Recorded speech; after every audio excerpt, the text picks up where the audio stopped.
રડતા પોપટ તેની માને કહે કે માં બારણા ઉઘાડો, પાથરણા પથરાવો, ઢોલિયા ઢળાવો, શરણાઈઓ વગડાવો, પોપટ પાંખ ખંખેરે.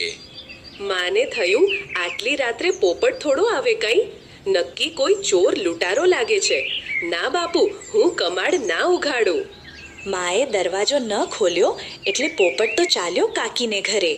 કમાડ પર સાંકળ ખટકાવી પોપટ કહે કે કાકી બારણા ઉઘાડો, પાથરણા પથરાવો, ઢોલિયા ઢળાવો, શરણાઈઓ વગડાવો, પોપટ પાંખ ખંખેરે. કાકી તો ઘસઘસાટ ઊંઘે એટલે તેને તો પોપટનો અવાજ સંભળાયો જ નહીં.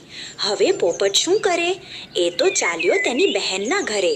બહેનને ત્યાં દરવાજો ખટકાવીને બોલ્યો, બહેન બારણા ઉઘાડો, પાથરણા પથરાવો, ઢોલિયા ઢળાવો,